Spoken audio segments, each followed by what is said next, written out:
What's up, guys? So we got a question from Andrew Grotto. He says, what kind of question is this? He says, how does Adam trim his facial hair so precisely? His lines are always so damn straight. What technique does he use?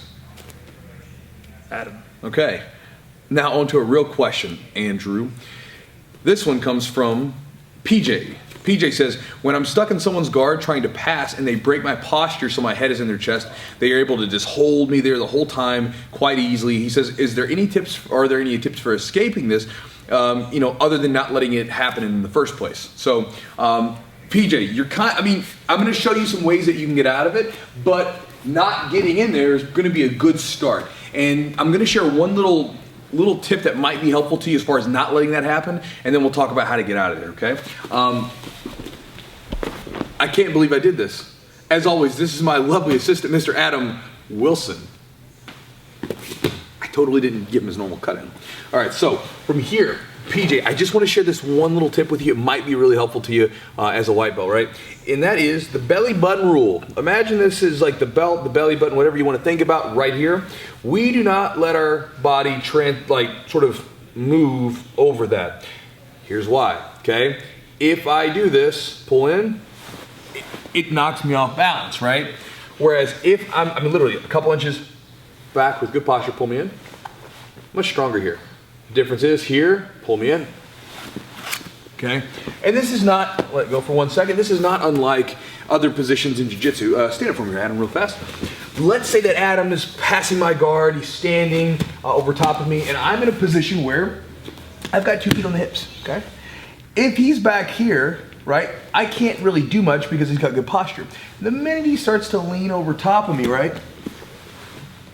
he's gonna start flying, right? Look at that. You can fly, Adam. Woo! Understand that we don't want to transfer our body weight over top the person's hips. Going to be a bad idea for us. So keep this in mind the next time you're rolling with someone. Belly button rule, belt rule, whatever the heck you want to call it, okay? Body is back, right? We're here and here. Don't do this so much. I just see this all the time. I see this especially when newer white belts or just guys that are passing the guard, they'll lean in when they're trying to kind of set their knee in place. They'll lean in and it always happens, okay? Now that said, let's say you get stuck in here, okay? The way that I typically try to, and I don't know the grips they're using, but the ones that I like to do first, I like to go up into the armpits first here, and then I like to work my hands back so I can posture up, right? So from here, I'll come in, push them in. And again, this is to protect my arms. I don't want to do this kind of stuff to press out where my arms are now going to be exposed. So if the person breaks my posture down, boom, I'm going to start keep my head here, jamming their armpits up, and then working my hands in close, and then arching myself back up. So it's a pretty simple thing, PJ, but I really think, keep in mind the next time you're rolling and see if that belly button rule, just being aware of where you're letting your weight move around and make sure your weight stays back. If you adhere to the belly button rule and don't allow your body to go over top, I imagine that it's going to be much more difficult for them to simply just pull you down. But if they do, try jamming your hands, your palms up into their armpits first, and then walking them in and then walking back up.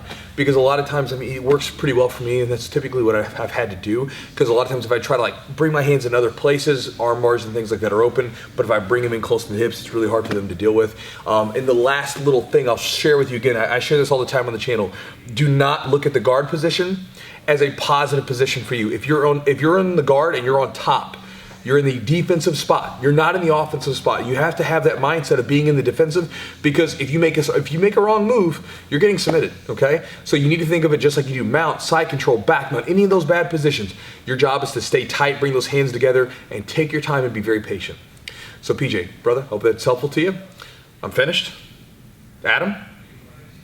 That expertly trimmed hair. He's got a hurricane right in the center of his beard. It is. It's like, look at it. Right there. It's like a hurricane.